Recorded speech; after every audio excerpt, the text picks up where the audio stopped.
जय हिंद दोस्तों, अध्यात्म एकेडमी में आपका स्वागत है। आज हम लोग हिंदी में क्रिया पढ़ेंगे, ठीक है ना। और आज 8वां दिन है, क्रिया पढ़ेंगे और ये पार्ट 1 होगा, ठीक है। अभी कई पार्टों में क्रिया आएगी और जो है उसको पढ़ना होगा।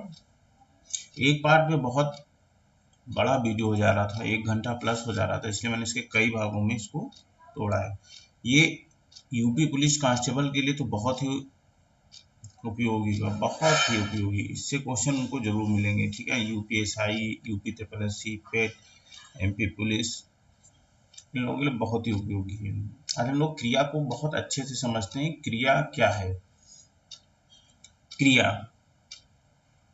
क्रिया किसी कार्य के करने, ठीक है ना, किसी कार्य के करने या होने का बोध कराने वाले शब्द क्रिया कहलाते हैं। एक बार फिर से पढ़ते हैं। किसी कार्य के करने या होने का बोध कराने वाले शब्द क्रिया कहलाते हैं। जैसे पढ़ना, ठीक है ना, लिखना, हंसना, रोना, खाना, पीना इत्यादि। इन एग्जाम्पल से आपको क्या समझ में आ रहा है? पढ़ना, पढ़ना एक क्रिया है, मतलब कोई काम वो कर रहा है, वो पढ़ाई कर रहा है। लिखना, वो लिख रहा है, ठीक है ना। हंसना, हंस से बना है हंसना, ठीक है ना। रोना, खाना, पीना इत्यादि, ये क्या है? सब क्रिया के शब्द हैं। अब एक विशेष है कि क्रिया बनाते हैं, अक्सर कैसे बनाते हैं? ज्यादातर क्रिया मूल धातु के साथ ना प्रत्यय का प्रयोग करके करने से क्रिया का निर्माण होता है।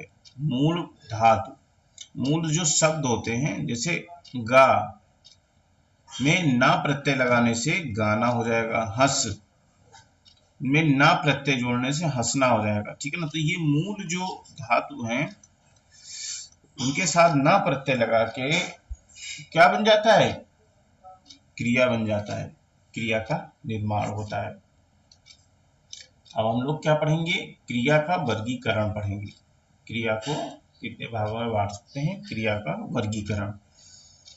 क्रिया का वर्गीकरण, वर्गीकरण के आधार पर क्रिया को तीन भागों में बांटा जा सकता है, ठीक है ना। वर्गीकरण के आधार पर क्रिया को 3 भागों में बांटा जा सकता है। कई बार क्वेश्चन पूछा गया है। नंबर 1 कर्म के आधार पर, नंबर 2 प्रयोग, रचना, बनावट के आधार पर, नंबर 3 काल के आधार पर, ठीक है ना।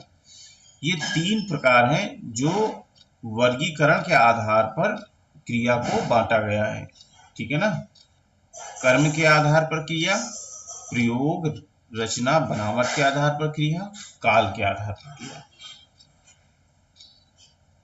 एक ये मेरे नोट्स में बहुत अच्छी महत्वपूर्ण बात लिखी थी, इसको जरूर आपको, इसमें गलती हो जाती है अक्सर। जैसे कोई हम आदि का प्रयोग कहाँ करेंगे? इत्यादि का प्रयोग करेंगे। देखो उदाहरण के बाद में या तो आपको आदि मिलता है या तो आपको इत्यादि मिलता है, ठीक है ना। तो इन दोनों में से कौन से उदाहरण का आदि का प्रयोग करोगे कि इत्यादि का प्रयोग करोगे, ये आपको कैसे मालूम होगा? तो देखो, यदि उदाहरण 2 हो, ठीक है ना, उदाहरण 2 है, तो आपको वहां पर क्या लगाओगे? आदि का लगाओ, आदि का प्रयोग करोगे। और यदि उदाहरण 2 से ज्यादा है, 2 से ज्यादा है, तो वहां पर इत्यादि का प्रयोग करोगे, ठीक है ना। 2 हो तो वहां पर आदि का प्रयोग करोगे, और 2 से ज्यादा है तो इत्यादि का प्रयोग करोगे।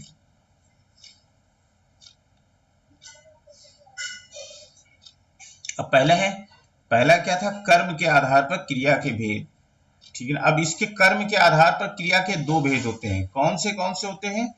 एक होता है अकर्मक क्रिया और दूसरा होता है सकर्मक क्रिया, ठीक है। एक होता है अकर्मक क्रिया और दूसरा होता है सकर्मक क्रिया। अब यूपी पुलिस वालों के लिए ये रहेगा कि आपको क्वेश्चन जो क्रिया का मिलेगा यहीं से मिलेगा। अकर्मक क्रिया और सकर्मक क्रिया से एक क्वेश्चन आपका 100% मिलेगा। एक क्वेश्चन आपको 100% मिलेगा, ठीक है ना। तो कर्म के आधार पर क्रिया के कितने भेद होते हैं? 2 भेद होते हैं। कौन कौन से होते हैं? आकर्मक क्रिया और साकर्मक क्रिया। अब दूसरा देखते हैं, प्रयोग, रचना, बनावट के आधार पर क्रिया के भेद। तो प्रयोग, रचना, बनावट के आधार पर क्रिया के कितने भेद होते हैं? 8 भेद होते हैं। सामान्य क्रिया, भूत पूर्वकालिक क्रिया, प्रेरणार्थक क्रिया, नामधातु क्रिया, कृदंत क्रिया, संयुक्त क्रिया, सजातीय क्रिया, सहायक क्रिया।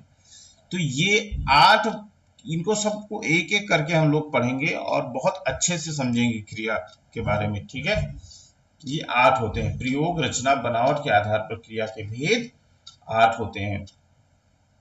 अब काल के आधार पर क्रिया, ठीक है, काल के आधार पर क्रिया के 3 भेद होते हैं।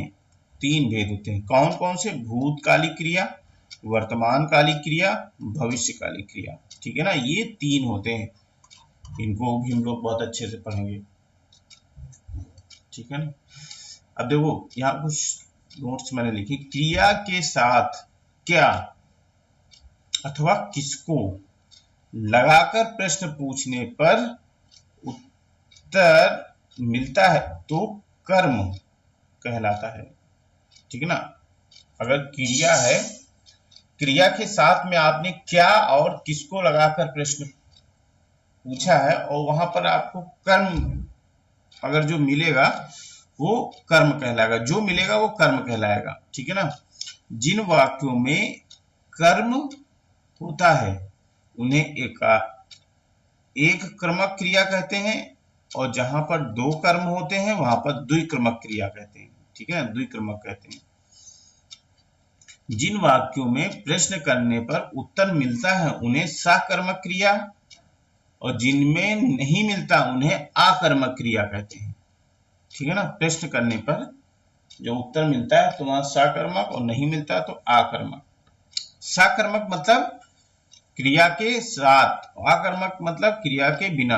अब देखो यहाँ एग्जाम्पल है, अभी समझ में आएगा। रवि सोता है तो इसमें कर्म रहित है, इसमें देखो कर्म नहीं है, क्रिया है, संज्ञा है, ठीक है, लेकिन कर्म नहीं है। तो यहाँ पर क्या हो जाएगा? अकर्मक क्रिया हो जाएगा। देखो अकर्मक और सकर्मक में सिंपल, जहां पर हमें कर्म दिख जाए वहां पर हो जाएगा सकर्मक और जहां पर कर्म ना दिखे वहां पर हो जाएगा आकर्मक। देखो ममता पुस्तक पढ़ाती है, क्या पढ़ाती है? पुस्तक पढ़ाती है, तो यहाँ पर क्या हो जाएगा? कर्म सहित हो जाएगा। देखो ये संज्ञा हो गया, ये क्रिया हो गया पढ़ाना, और पुस्तक क्या हो गया? कर्म हो गया। तो संज्ञा के साथ जहां पर कर्म दिख गया, ठीक है ना, और क्रिया भी है साथ में, तो वहां पर साकर्मक क्रिया होगा।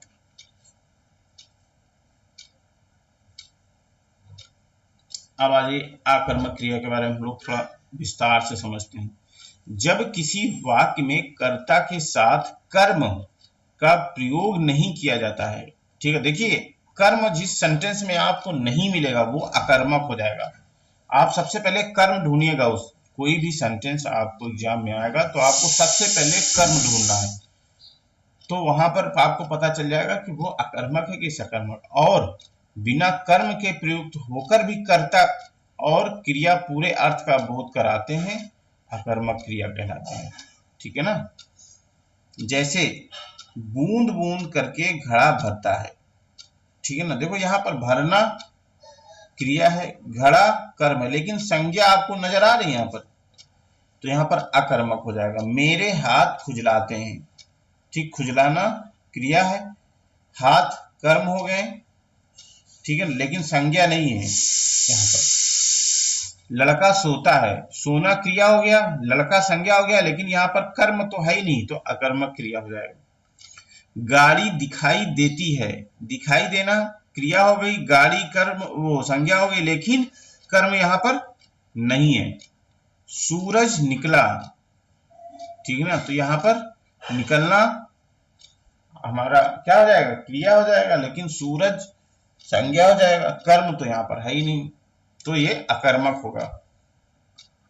बच्चा खेलता है, खेलना क्रिया है, बच्चा कर्म वो संज्ञा है, लेकिन क्या खेलता है यहाँ पर है ही नहीं, कर्म है ही नहीं, तो अकर्मक हो जाएगा। राधा गाती है, गाना क्रिया है, राधा संज्ञा है, कर्म है ही नहीं यहाँ पर, तो क्या हो जाएगा, अकर्मक हो जाएगा।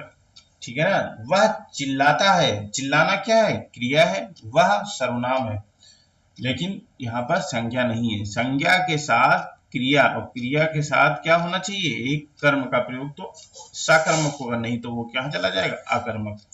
राम जाता है, राम क्या, जाना क्रिया है, राम संज्ञा है, लेकिन यहाँ पर कर्म नहीं है। विवेक नहाता है, नहाना क्या हो गया, क्रिया हो गया, विवेक संज्ञा, लेकिन यहाँ पर क्या नहाता है, ये तो है ही नहीं। ठीक है, तो इसीलिए ये क्या हो गए, अकर्मक। अब अकर्मक आप पहचान लेंगे, सेंटेंस को तोड़ो जितना तोड़ पाओ, ठीक है ना, उसमें आपको सब कुछ नजर आ जाएगा। अब देखो सकर्मक क्रिया, जब किसी वाक्य में कर्ता और क्रिया कर्म के सहित हो, देखा, कर्ता होना चाहिए और क्रिया होना चाहिए और कर्म के सहित होना चाहिए, तब सकर्मक होता है। ठीक है, अर्थात क्रिया का फल या प्रभाव कर्म पर पड़े। ठीक है ना, और जो आपका क्रिया का फल और प्रभाव है ना, वो क्रिया कर्म पर पड़ना चाहिए, तो सकर्मक क्रिया होते हैं। और समझते हैं इसको बहुत अच्छे से। जैसे मोहित पुस्तक पढ़ता है, देखो मोहित क्या है, करता है, पढ़ना क्या है, क्रिया है, और क्या पढ़ रहा है, पुस्तक पढ़ रहा है, तो ये कर्म, तीनों मिल गए ना, तो यहां पर क्या हो जाएगा, सकर्मक क्रिया हो जाएगा। क्या पढ़ता है, पुस्तक पढ़ता है, कौन पढ़ता है, मोहित पढ़ता है। ठीक है ना, देखो ये क्वेश्चन भी पूछ सकते हैं आप सेंटेंस में, तो आपको समझ में आ जाएगा। रवीना खाना पकाती है, पकाना क्रिया हो गया, रवीना संज्ञा हो गई, लेकिन क्या पकाती है, खाना पकाती है, तो कर्म भी आ गए यहाँ पर, तो ये क्या हो जाएगा, सकर्मक क्रिया हो जाएगा। पुलिस चोर को पकड़ती है, ठीक, पकड़ना क्या हो गया, क्रिया हो गया, पुलिस संज्ञा है, और चोर क्या हो गया, हमारा कर्म हो गया। खुशी क्रिकेट खेलती है, खेलना क्या हो गया, क्रिया हो गया, खुशी नाम है, संज्ञा, और क्या खेलती है, क्रिकेट खेलती है, तो ये सकर्मक हो गया।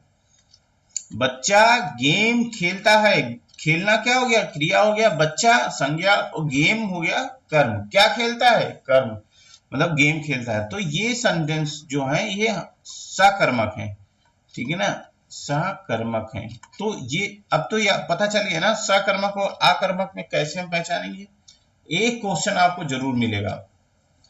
अब देखो यहाँ पहचान के कुछ थोड़ा सा लेके आया हूं इसको पर, अकर्मक क्रिया और सकर्मक क्रिया की, अकर्मक और सकर्मक क्रिया के पहचान के लिए वाक्य में प्रयुक्त क्रिया से क्या अथवा किसको के द्वारा प्रश्न किया जाता है। यदि इनका उत्तर मिले तो क्रिया सकर्मक क्रिया होती है, और यदि इनका उत्तर ना मिले, अर्थात उत्तर में कर्ता मिले, तो क्रिया अकर्मक क्रिया होती है। ठीक है ना।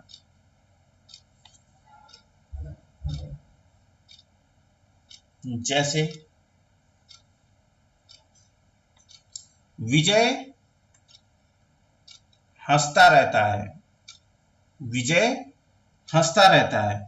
अब देखो यहां पर संज्ञा तो है, हंसना क्रिया है, लेकिन यहां पर कर्म नहीं है, तो यहां पर क्या हो जाएगा, अकर्मक क्रिया हो जाएगा। ठीक है ना। लक्ष्मी पुस्तक पढ़ती रहती है, देखो पढ़ना हमारा क्या है, क्रिया है। ठीक है ना, पुस्तक हमारा कर्म है और लक्ष्मी करता है। सॉरी यहां पर मैंने संज्ञा बोला, इसको कर्ता बोलेंगे।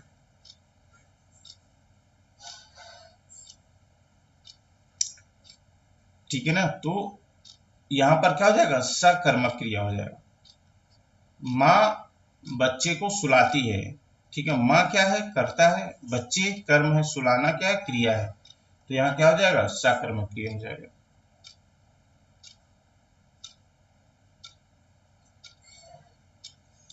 सकर्मक क्रिया के कितने भेद होते हैं, दो भेद होते हैं। ठीक, एक कर्मक क्रिया, बहुकर्मक क्रिया, ठीक है ना, या द्विकर्मक क्रिया। इसको भी हम लोग समझ लेते हैं। देखो एक कर्मक क्रिया क्या होता है कि जब किसी वाक्य में क्रिया के साथ एक कर्म प्रयोग होता है, एक कर्म प्रयुक्त होता हो तो उसे एक कर्मक क्रिया कहते हैं। मतलब सेंटेंस में आपको एक क्रिया एक कर्म होना चाहिए, ठीक है। जैसे विजय क्रिकेट खेलता है, विजय क्या है, करता है, क्रिकेट क्या है, कर्म है, और खेलना क्या है, क्रिया है, ठीक है ना। यहाँ पर एक कर्म है। रवि पत्र लिखता है, रवि क्या है, करता है, पत्र क्या है, कर्म है, और लिखता है मतलब क्रिया है, लिखना क्रिया है। अब देखो यहाँ पर किसान हल से खेत जोतता है, किसान करता है, हल से कारण, ठीक है, ये कारक हो जाएगा। किससे जोतता है, हल से। क्या जोतता है, खेत जोतता है, कर्म हो जाएगा, और जोतना क्या है, क्रिया है। तो यहाँ पर क्या हो जाएगा हमारा, एक कर्मक क्रिया हो जाएगा। सीमा खाना पकाती है, सीमा करता है, खाना कर्म है, और पकाती है क्रिया है। यहाँ पर क्या हो जाएगा, एक कर्मक क्रिया हो जाएगा। अब कल के वीडियो में हम पढ़ेंगे बहुकर्मक या द्वितीय कर्मक क्रिया, इसके आगे पढ़ेंगे, ठीक है ना। आज के लिए इतना ही, मिलते हैं नेक्स्ट वीडियो में। जय हिंद दोस्तों, लाइक करिए, सब्सक्राइब करिए, शेयर करिए, और आप वीडियो अगर आपको अच्छा लगा तो प्लीज कमेंट करिए, ठीक है। जय हिंद दोस्तों।